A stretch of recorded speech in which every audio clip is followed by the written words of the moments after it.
The Grand Chamber of the Galactic Council had witnessed many historic moments over its 3,000-year existence, but nothing quite like this.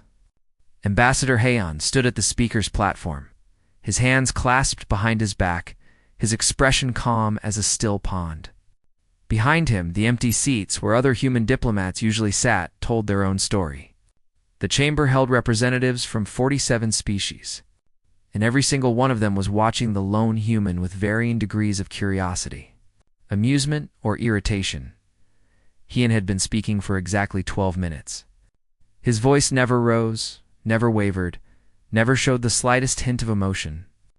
He simply read from the record, pulling up incident after incident where human concerns had been dismissed, laughed at, or completely ignored by the Council. The biological surveys conducted on human colonies without permission, the trade agreements altered at the last moment to favor other species, the 17 formal complaints that had been filed and then buried in bureaucratic procedures. Councillor Dreth of the Vexstar delegation shifted in his seat, his triple-jointed limbs moving with obvious impatience. He had heard enough of this tedious recitation. Humans always complained about something. They had only been part of the galactic community for 200 years, barely a blink in cosmic terms. They needed to learn patience, learn their place in the natural order of things. The older species had earned their positions through millennia of experience. But Heian was still speaking, and now his words carried a different weight. He was talking about respect, about partnership, about how humanity had come to the stars with open hearts and minds, eager to learn and contribute, about how that eagerness had been mistaken for weakness, about how every attempt at genuine collaboration had been met with condescension, masked as mentorship. On the viewing screens throughout the chamber, data began to appear. Records of human scientific contributions that had been credited to other species. Patents filed by human researchers that had been mysteriously delayed. While similar patents from council species were fast-tracked, military intelligence that humans had provided about pirate movements, intelligence that had saved countless lives. Yet humans received no acknowledgement in official reports. Councillor Yona of the Kelthian delegation leaned forward, her crystalline eyes focusing intently on the data. She had not known about most of this. She prided herself on being fair, on treating all species with equal consideration. But the pattern emerging from Heian's presentation was undeniable. It was systematic. It was deliberate. It was shameful. Hyun finally paused, letting the silence fill the chamber. Then he spoke the words that would echo across the galaxy for years to come. We came in peace. You taught us that peace requires equals. We are no longer interested in proving ourselves to you. The chamber erupted. Some delegates laughed, actually laughed at what they saw as a dramatic tantrum. Others shouted questions. A few sat in stunned silence. Dreth stood up, his voice booming across the chaos. Is this a negotiation tactic? What does Earth want? Better trade terms? A seat on the military council? Name your price and stop this theatrical nonsense. Hyun looked at him with those dark, calm eyes. This is not a negotiation. This is a notification. As of this moment, Earth is closing all diplomatic channels with the Galactic Council. Our embassies are already being evacuated. Our representatives are returning home. Any ships currently in human space have 72 hours to depart. After that, our borders are closed. The laughter died. This was not a negotiation tactic. This was real. High Counselor Vryn, the ancient Morphidian who had led the council for 600 years, finally spoke. His voice carried the weight of authority that came from centuries of experience. Ambassador Heian, surely we can discuss this rationally. The council has always been open to addressing legitimate grievances through proper channels. If humanity feels slighted, we can form a committee to review. No. Hyun interrupted, and the simple word hung in the air like a physical thing. Interrupting the High Counselor was unthinkable. It violated every protocol. Hyun continued, his voice still calm but now carrying an edge of finality. We have used your proper channels for 200 years. We have waited. We have been patient. We have been polite. And we have been ignored. This conversation is over. He turned and walked toward the exit. The chamber's automated systems usually required a formal dismissal before a speaker could leave. But somehow the doors opened for him. Later, investigations would reveal that human technicians had maintained those systems for decades, and they had quietly built in overrides that no one knew about. As Heian disappeared through the doors, chaos erupted again. Delegates shouted at each other at the empty speaker's platform, at anyone who would listen. But a few, like Yona, sat quietly and thought about what they had just witnessed. This was not the behavior of an emotional species throwing a tantrum. This was calculated. This was planned. The efficiency of the human departure, the timing, the complete withdrawal happening simultaneously across hundreds of systems. You did not organize something like that overnight. In orbit, above the Council's homeworld, Admiral Taeyong watched the proceedings through a secure transmission. When Heian's image appeared on his screen, walking through the embassy's corridors toward the waiting shuttle, Taejang allowed himself a small smile. "Well done, Ambassador. The fleet is ready." "I know," Heian replied. "They always thought we were eager to please. They never considered that we might be learning, watching, preparing. How many ships did we get out?" "All of them. Every human civilian, every diplomat, every trader, every scientist, they're all heading home. The Orion colonies are locked down. The Mars gate is closed. Sol system is fortress, and the contingencies active. Anyone who tries to force passage through the Heian line will find their ships disabled but unharmed. We're not at war. We're just done talking." Heian boarded the shuttle, and as it lifted away from the Council world, he looked back at the glittering city below. A beautiful place, full of 100 different species, living and working together. It could have been wonderful. It still could be, perhaps someday. But not today. Today, humanity needed to show the galaxy something important. Sometimes the strongest move is walking away, behind him. In the Council chamber, the arguing continued. But a few species, the wiser ones, were already running calculations. Calculating how much of their economy depended on human logistics, how many of their trade routes relied on human navigation data, how many problems humans had been quietly solving without asking for credit or recognition. Those species were the first ones to feel afraid, because they were the first ones to understand what humanity's silence would really mean. 3 months had passed since Ambassador Heian walked out of the Council chamber, and the galaxy was beginning to understand what silence sounded like. It started small. A shipping company on the Outer Rim discovered that their primary logistics provider, a human-run firm, had simply vanished overnight.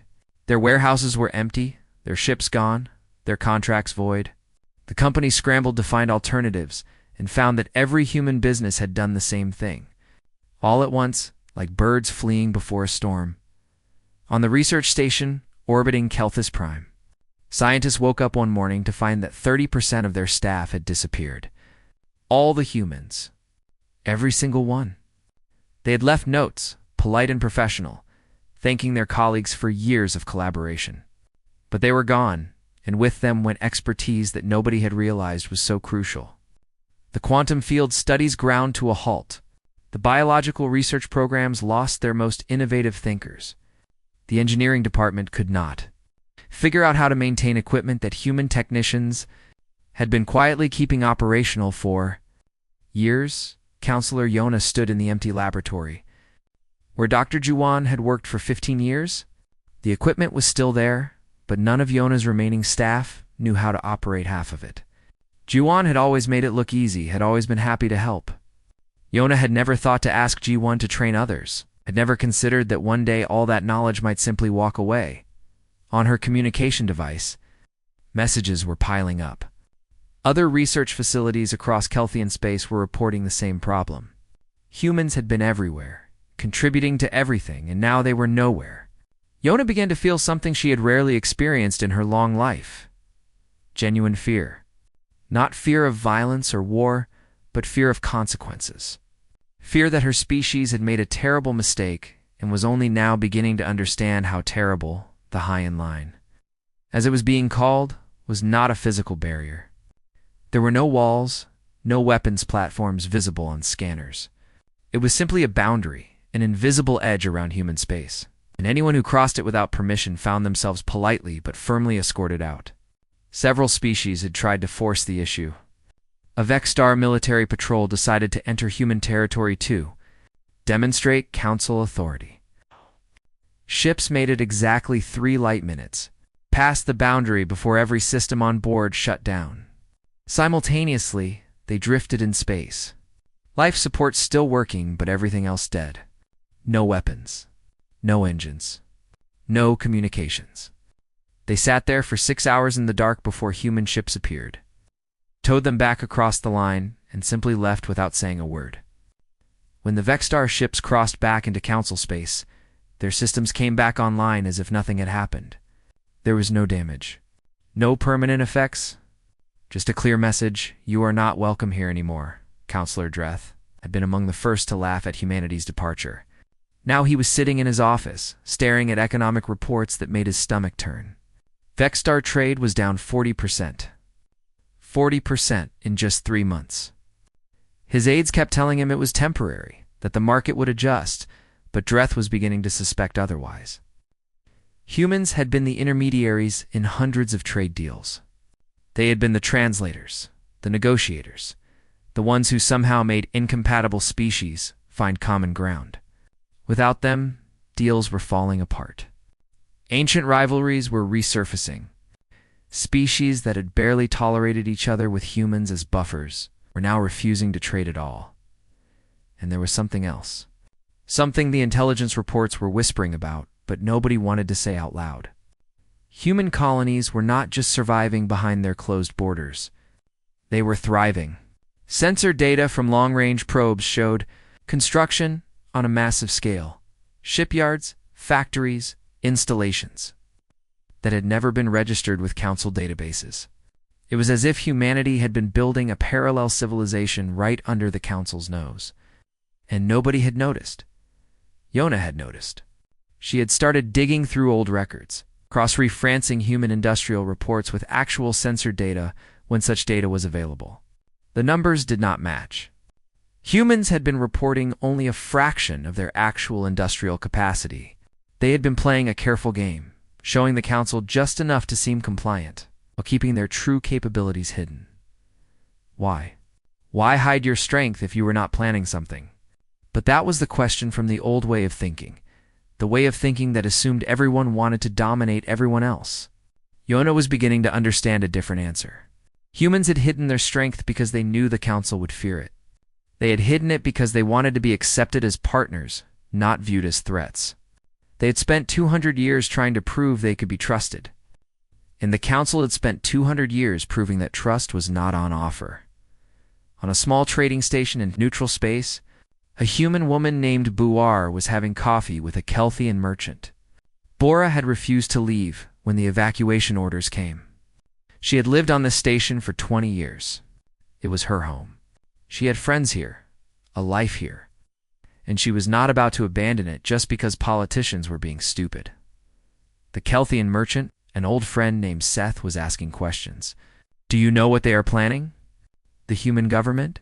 Biora shook her head. "I am just a civilian. They do not tell me anything. But I can tell you what I think. I think they are tired of being treated like children. I think they are done begging for respect. But this will hurt everyone. The whole galaxy is suffering because of this. Is it?" Biora asked quietly. "Or is the galaxy suffering because it built itself on a foundation that included human labor and human innovation and human problem-solving? And nobody wanted to admit how much they depended on it? You are not suffering because humans left. You are suffering because humans were holding up more of the structure than anyone realized. And now you see how shaky everything really was." Seth did not have an answer for that in the Sol system. Admiral Sunho reviewed the latest intelligence reports. The council was fracturing. Not openly, not yet, but the cracks were showing. Minor species were sending quiet diplomatic messages, asking if humanity might be willing to establish bilateral relationships outside the council framework. Some were offering very favorable terms. Others were simply apologizing for past slights and hoping for consideration. Sunho smiled. This was going according to plan. Not his plan. He was just a military commander. But someone had planned this, had wargamed every scenario, had predicted how the council would react. That someone had understood that humanity's greatest weapon was not their technology or their military. It was their ability to simply walk away and let the consequences speak for themselves. On a distant border world, alarms began to sound. The Krevlern Empire, always hostile and always watching for weakness, had just launched an attack. The plague started in the Outer Rim territories, in systems so far from the Council Core that most politicians barely remembered they existed. It was a respiratory illness, not particularly deadly by galactic standards, but persistent and debilitating. Under normal circumstances, it would have been contained within weeks. Medical supplies would have been shipped in, quarantine protocols established, life would have continued, but these were not normal circumstances. The primary medical supply manufacturer for that entire region had been a human company. Their facilities were now dark, their warehouses empty. The secondary suppliers could not keep up with demand. Ships that would have carried medicine were delayed because the navigation data they relied on had been provided by human survey teams, who were no longer sharing their work. By the time the Council emergency response finally arrived, 6 weeks late, over 2 million beings had died. Not from the plague itself, but from complications that proper medical care would have prevented. Counselor Yona read the reports with growing horror. She had been raised to believe that the Council represented the best of galactic civilization, order, progress, unity, but she was seeing the truth now, seeing what had always been hidden beneath the surface. The Council had not been unified. It had been held together by a species that most Council members had barely acknowledged. She was not the only one having this realization. Across Council space, species were discovering gaps they had never known existed. Pirate raids were increasing because human patrol fleets had been quietly monitoring the deep space routes, sharing data that kept traders safe. Nobody had asked them to do it. Nobody had thanked them for it. But now that they were gone, the pirates were growing bold. A mining colony on the edge of Vexstar space sent out a distress call. Raiders were attacking. The local defense force would take hours to arrive. The colony prepared for the worst, evacuating civilians to underground shelters, trying to hide their most valuable equipment. But then ships appeared. Not Vexter ships. Not Council ships. Human ships, unmarked but unmistakable in their design. The raiders were disabled in minutes. The human ships landed, their medical teams treated the injured colonists, and then they left. The colony administrator tried to contact them, tried to thank them, but received only a brief text message, "Stay safe." Then the ships jumped to hyperspace and were gone. It happened again and again. Human ships appearing in crisis situations, helping, and then vanishing. They never identified themselves. They never stayed to receive gratitude. They never explained why they were helping when their government had closed all diplomatic channels. The pattern was clear to anyone paying attention. Humanity was still protecting people, but on their own terms now. They would help who they chose to help when they chose to help. And they owed no one an explanation. Councillor Dreth was losing control of his own government. The Vexter military wanted to force a confrontation with humanity, to demand access to their space, to show strength. But Dreth had seen the reports. He knew what happened to ships that crossed the High-On line without permission. And he was beginning to suspect that humanity had far more ships than anyone had realized. His intelligence officers brought him analysis after analysis, all reaching the same conclusion. Humanity had been building military capacity in secret for decades. Not to attack anyone if they wanted war. They could have started it long ago. No, they had been preparing for exactly this scenario. They had been preparing to leave, and to make sure that once they left, nobody could force them to come back. Commander Il-sung piloted his stealth ship through the border regions, monitoring Council communications. His mission was simple: find any humans who were trapped or in danger in Council space and get them out. There were not many left. Most had evacuated during those first 72 hours. But some had been in deep space, or in places where communication was difficult, or they had simply refused to leave their homes. Biura was one of those. Il-sung had visited her 3 times now, each time offering her safe passage to human space. Each time she had refused. She was stubborn. He would give her that. But he also understood her reasoning. She was proof that humans could exist outside the framework of governments and politics. She was a bridge, whether she meant to be or not. On this visit, she had a message for him. The Kelthians want to talk. Real talk, not council politics. Counselor Yona has been asking if there is any way to establish a back-channel communication. Il-sung considered this. His orders were clear, no official contact. But his orders also gave him discretion for anything that might benefit humanity's strategic position. What does she want to talk about? Apologies. Real ones. She wants to acknowledge what was done wrong, wants to put it in the historical record, wants to make sure her people understand what happened and why. One species apologizing does not fix the council. No, Biora agreed. But it is a start. And you know as well as I do that Earth is not going to stay isolated forever. Eventually, we will need to engage with the galaxy again. Would you rather engage with people who learned nothing, or people who actually understand what they did wrong? Il-sung smiled. Biora had a point.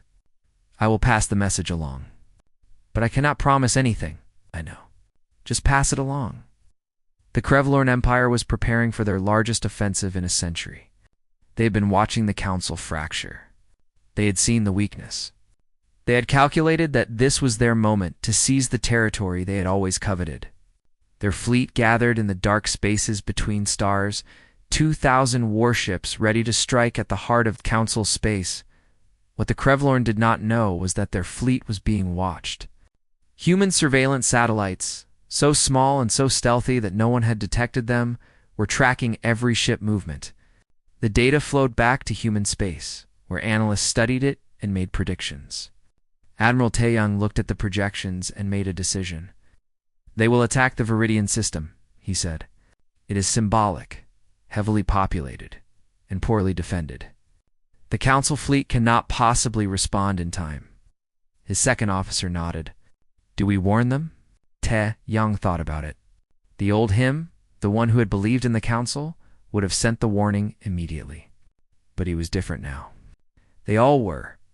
No, we let it play out. If the council cannot defend itself, that is information we need to know. But prepare the third fleet. If civilian casualties start mounting, we go in. We do not let innocents die just to make a point. And if the council asks why we helped, we do not answer. We never answer anymore. We just act and let them wonder. The Krevlorn fleet jumped into the Viridian system exactly when human intelligence predicted. Their weapons charged, their troops ready for planetary assault. The local defense force was pathetically small. Outdated ships that would last maybe 10 minutes against the Krevlorn fleet, but the defenders lasted longer than that. They lasted exactly 7 minutes before human ships emerged from hyperspace. Not a large fleet. Just 20 vessels. But they moved with a precision that made them seem like extensions of a single will. They did not fire immediately. They simply positioned themselves between the Krevlorn and the planet. The Krevlorn commander laughed. 20 ships against 2,000. This would be over in seconds. He gave the order to fire. Nothing happened. Every weapon system on every Krevlorn ship went dark simultaneously. Then their engines died. Then their shields collapsed. 2,000 warships became 2,000 pieces of debris drifting in space. Life support still working, but everything else completely dead. The human ships did not fire a single shot. They simply broadcast a message on all frequencies. Leave. Then they towed the disabled Krevlorn fleet to the edge of the system and jumped away. When the council fleet finally arrived, hours late, they found the Krevlorn ships drifting in confused formation and a single message buoy left behind. The message was simple. The Viridian system is protected. So are a lot of other places. You just do not see us anymore. Counselor Dreth watched the recording of the incident and felt his hands shaking. This was not possible. You could not disable 2,000 ships simultaneously. You could not just shut down military hardware with no visible weapons fire. The technology required was decades, maybe centuries beyond what the Council possessed, unless it had always existed. Unless humanity had possessed this technology all along and had simply chosen not to reveal it, unless every time they had shared technology with the Council, they had been giving away their outdated models while keeping the real advances hidden, Dreth finally understood what Ambassador Heian had meant. Peace requires equals.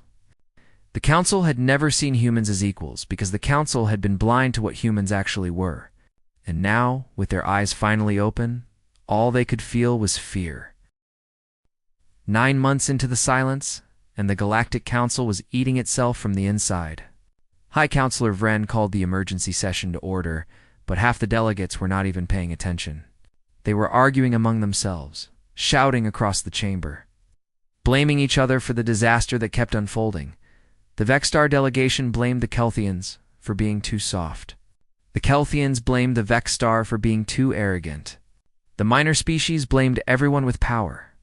And through it all, the empty seats where human delegates used to sit seemed to grow larger, more prominent, a constant reminder of what had been lost. Vren banged his staff against the floor, the ancient gesture for demanding silence. It barely worked. Enough. We must present a unified front. 3 more species have withdrawn from the Council to pursue independent negotiations with Earth.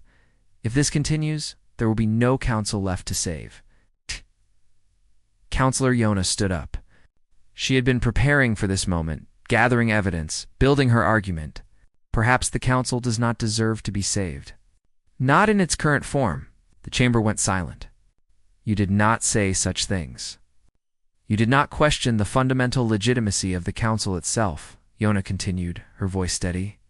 I have spent the last 9 months reviewing our complete historical relationship with humanity.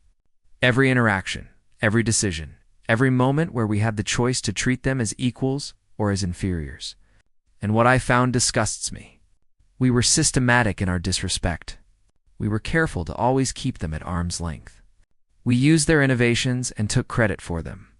We dismissed their concerns and mocked their attempts at diplomacy. And we did it all while congratulating ourselves on being enlightened and civilized. Counselor Dreth stood up to object, but Yona cut him off. Sit down, Dreth. You know I am right. Your own intelligence services have confirmed what humans have been doing. They were not behind us technologically. They were ahead of us, far ahead, and they hid it because they knew we would fear them if we saw their true capabilities. They wanted to be our partners, so they made themselves appear smaller, weaker, more dependent than they actually were. And we mistook that choice for inferiority. She activated her presentation, and the chamber screens filled with data. Patents that humans had filed, but that were delayed while similar patents from Council species were approved. Scientific papers where human researchers had done most of the work, but received minimal credit. Trade agreements written to disadvantage Earth while benefiting older Council members. Military intelligence that humans had provided that had been used to plan operations without ever inviting human participation. This is what we did, Yona said quietly. This is who we are. And until we admit it, until we take responsibility for it, humanity has absolutely no reason to ever speak to us again. Vren looked old suddenly, older than his 600 years. He had been part of many of those decisions. He had signed off on policies that seemed reasonable at the time. How were they supposed to know that the humans would actually leave? Species did not just walk away from the galactic community. There was too much to lose, except humans had calculated what they would lose and decided it was worth it. They had looked at the cost of staying versus the cost of leaving and chosen isolation over continued disrespect. What did that say about how badly the Council had failed them? In a military command center halfway across the galaxy, Admiral Sunho was receiving reports that made him uneasy. Krevalorn fleet movements were increasing again. But this time, they were not gathering for an attack. They were dispersing, spreading out. Their communications were encrypted with protocols that human intelligence could not break. That was concerning. The Krevalorn were not technologically sophisticated enough to develop unbreakable encryption on their own. Someone is helping them, Sunho said to his intelligence chief. Someone with advanced technology is backing the Krevalorn. But who and why? The intelligence chief pulled up a star chart. We have been tracking unusual ship movements in the independent sectors.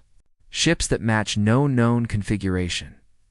They visit Krevlorn space, stay for a few days, and then disappear. We think they might be arms dealers, but selling technology, not weapons. Sunho felt cold. If the Krevlorn were being equipped with technology comparable to human capabilities, the balance of power in the galaxy would shift dramatically. Can we trace these ships? We are trying. But whoever they are very good at hiding. On the trading station where Biora lived, something strange happened. A ship docked. One she did not recognize. The crew that came aboard looked humanoid but with subtle differences. Their skin had a faint shimmer, their eyes were too large, and they moved with an odd grace. They were not any species she recognized from council records. One of them approached her directly. "You are Biora, the human who stayed." "I am." "Who are you?" "We are the Serene. We exist in the spaces between your council and your human government. We have been watching for a long time. We think it is time to introduce ourselves." Biora felt her instincts screaming at her to be careful. "Why me?" "Because you are neutral. Because you chose to stay connected to both worlds. Because we need someone to carry a message, and you are the only one we trust to deliver it honestly." "What message?" The Saurium handed her a data crystal. "Give this to the human commander who visits you. Tell him that the game being played is more complicated than his government realizes. Tell him that there are species watching Earth's withdrawal with interest, and not all of that interest is benign." Then they left, as mysteriously as they had arrived. Biora held the crystal and wondered what she had just gotten herself into. When Commander Il-sung arrived 3 days later, she gave him the crystal and explained what happened. He took it seriously, which relieved her. Some military types would have dismissed it as a trick or a distraction. But Il-sung had good instincts. Did they seem hostile? He asked. "No. Concerned, maybe? Like they were trying to warn us about something." Il-sung nodded. "I will make sure this gets to the right people. In the meantime, you should consider leaving. If unknown species are showing up and singling you out, the station might not be safe anymore." "Probably not," Biora agreed. "But I am not leaving. This is my home. I will take my chances." The data crystal, when analyzed by human intelligence, revealed something shocking. The unknown ships that had been visiting Krevlorn space were not arms dealers. They were Council black operations. Specifically, they were a secret project authorized by a faction within the Vexstar military. The faction believed that if they could not force humans to rejoin the Council, they could at least create a threat that would make human protection necessary. They were arming the Krevlorn, giving them technology specifically designed to counter standard Council defenses, with the goal of creating a crisis that humanity would have to respond to. Then, in the aftermath, with the Council having been saved by human intervention, they could negotiate from a position of gratitude and need. It was insane. It was dangerous. And it was already in motion. Sunho called an emergency meeting of the human military command. "We have a decision to make. The Krevlorn are being armed by elements within the Council itself. They are being set up as a threat that we are supposed to respond to. If we do nothing, innocent people will die. If we intervene, we play into their plan." Admiral Taeyan spoke up. "We intervene anyway. We do not let innocents die because of political games. But we intervene in a way that exposes what is being done. We make sure everyone knows that the Council created this threat themselves. And how do we do that?" Taeyang smiled. It was not a pleasant smile. "We let the Krevlorn attack. We let them use their new technology. And then we capture their entire fleet intact and broadcast the evidence of where their technology came from. We turn this trap back on the people who set it. It was risky. It required perfect timing. But it was also the kind of move that would shatter the remaining illusions about Council unity and moral authority." Sunho considered it carefully. Then he nodded. "Make it happen. And make sure our people are ready. If this goes wrong, we might be looking at a real war." "Sir," Taeyang said quietly, "we have been preparing for a real war since the day we closed our borders. If it comes, we will win. The question is whether the Council will survive to see it."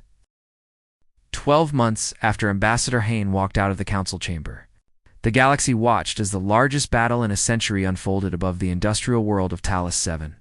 The Krevlorn K Empire had committed its entire military force. 3,000 ships, equipped with technology that seemed almost magical in its effectiveness. They tore through the Council defense fleet like it was made of paper. On the planet below, 8 billion beings prepared for the worst. Evacuation was impossible. There was not enough time, not enough ships. They would either be saved, or they would die. It was that simple. The Council emergency broadcast was desperate. High Counselor Vren himself appeared on screens across civilized space, his voice shaking with emotion. To any who can hear this, we need help. Talos 7 is falling. We cannot stop them. If there is anyone out there with the capability to intervene, we beg you, please help us. He did not say humanity's name. He did not have to. Everyone knew who he was talking to. For 3 hours, nothing happened. The Krevlorn fleet moved into orbital bombardment position, their weapons charged. The people on Talos 7 said their prayers in 100 different languages, then space folded. That was the only way to describe it. Space itself seemed to bend and twist, and suddenly there were ships there. Not 20 this time. Not 50. 300 human warships appeared in perfect formation, surrounding the Krevlorn fleet completely. They had not traveled through hyperspace. They had not been detected approaching. They had simply appeared as if they had always been there, and reality had just now noticed. The Krevlorn commander tried to give orders, tried to maneuver his fleet, tried to fire weapons. Nothing worked. Every single Krevlorn ship went dark in the same instant. But they did not drift. They hung in space, held in place by forces that sensors could not identify. Then the human ships did. Something that made scientists across the galaxy question everything they knew about physics. They generated a field, a visible distortion in space, and that field began to glow. Inside the glow, the Krevlorn ships started to disassemble. Not violently, not destructively. Components simply separated, drifting apart in neat, organized patterns. Within minutes, 3,000 warships had been reduced to their base components. Every part cataloged and contained, and every part was broadcasting its point of origin. Sensors across the system could read the manufacturing signatures. Council shipyards. Council technology. Council serial numbers. The evidence was undeniable and completely public. The Krevlorn had been armed by elements within the Council itself. Admiral Taeyong broadcast a message on every frequency. His voice was calm, almost gentle. People of the galaxy, what you are seeing is the result of a conspiracy within your own council. A faction within the Vexstar Military Command has been secretly arming the Krevlorn Empire with advanced technology, creating a threat that they hoped would force humanity to intervene and thus give them leverage over us. They gambled with your lives. They were willing to let millions die just to manipulate us back to the negotiating table. He paused, letting that sink in. We are releasing all evidence to public networks right now. You will see the communications, the transaction records, the names of everyone involved. Judge for yourselves what kind of leadership you have been following. Then the human fleet began moving, not away, toward the planet. They established a defensive perimeter and broadcast. Simple message. Talos 7 is under human protection until such time as the Council can guarantee its security. We will not leave you defenseless. Counselor Dreth sat in his office and watched his political career end in real time. The evidence was overwhelming. High-ranking Vexstar military officers, some of them personal friends, had authorized the entire operation. They had thought they were being clever, creating a crisis they could control. Instead, it exposed the rotting core of Council leadership for everyone to see. His communication system was flooded with calls. Some demanding his resignation. Some demanding he arrest the conspirators. Some demanding he go to war with humanity to save Vexstar honor. He ignored all of them. What was the point? The game was over. Counselor Yona was already moving. She had been preparing for this moment, building a coalition of species that wanted real reform. The evidence of the conspiracy gave her the opening she needed. Within hours of the broadcast, she had called for a vote of no confidence in High Counselor Vren and the entire senior leadership. The vote was not even close. Vren stepped down without protest. He looked relieved, actually. The burden of maintaining the illusion had become too heavy. Yona stood before the council, now as its interim leader, and spoke words that would reshape galactic history. We have been living a lie. We told ourselves we were the pinnacle of civilization, that we represented order and progress and enlightenment. But we built our civilization on exploitation and arrogance. We treated younger species as inferiors to be managed rather than equals to be respected. And when one of those species chose to leave rather than continue accepting our disrespect, we learned nothing. We became more desperate, more willing to compromise our principles, until we reached the point where our own members were creating threats just to maintain their political relevance. She pulled up the historical record that she had been compiling. Every incident, every slight, every moment of casual cruelty toward humanity over 200 years. She made it public. All of it. The full, unedited truth. This is who we were. This is what we did. I will not defend it. I will not excuse it. I will only acknowledge it and promise that we will do better. But that promise is worthless unless we take concrete action. Therefore, I am proposing a complete restructuring of the Council. Equal representation for all species. Transparent decision-making. Accountability for leaders who abuse their power. And a formal apology to humanity, acknowledging every wrong we committed and every opportunity we wasted. Some delegates objected. Some walked out in protest. But more stayed. More voted yes.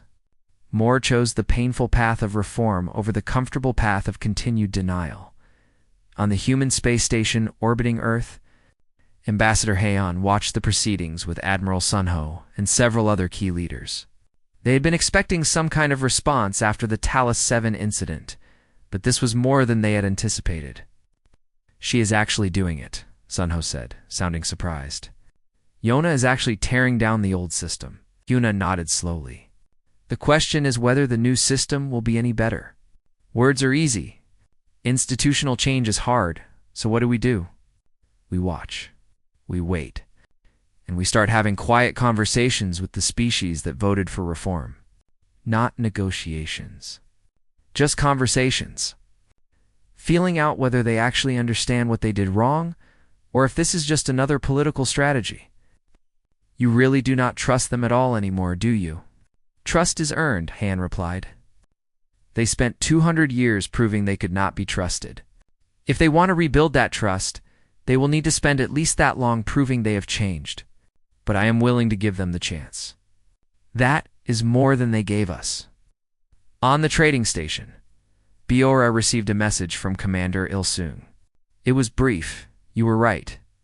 Being a bridge matters. Stay safe. She smiled. She had chosen to stay because this was her home. But she had also stayed because she believed that humans and other species could live together peacefully. The Council had made that nearly impossible. But maybe, just maybe, something new could be built from the ruins. Dr. G1 was back on Kelthus Prime. Not as an employee of the research station, but as a visiting expert. Counselor Yona had personally invited her, asking her to help train a new generation of scientists in the collaborative methods that humanity had developed. It was a small gesture, but it was genuine. G1 had agreed with conditions. She would be treated as an equal. Her expertise would be respected, and humans would have full access to any research they contributed to. Yona had accepted without hesitation. That was how you started rebuilding trust. One small, genuine gesture at a time. 6 months after the Talos 7 incident, the Reformed Council held its first official session. The chamber had been redesigned. No more elevated platforms for senior species. Everyone sat at the same level. Decisions required true consensus. It's not just majority votes from the older species. And in one section of the chamber, there were seats reserved for Earth's delegation. They were empty, but they were there, waiting. Yona spoke to the assembly. These seats will remain empty until we have proven ourselves worthy of filling them. Humanity will decide when and if they want to rejoin galactic society. We do not get to make that choice for them. All we can do is work to become the kind of civilization that they might actually want to be part of. She paused, looking at the empty seats. We failed them once. We will not fail them again. On Earth, in a quiet office in Geneva, Ambassador Hayon received a message from Yona. It was not a formal diplomatic communication. It was personal, honest, and painful to read. She acknowledged everything. She apologized for her own failures, not just the Council's. She made no demands and no requests. She simply said that she understood if humanity never wanted to engage with them again. But she hoped they would at least watch and see if the reforms were real.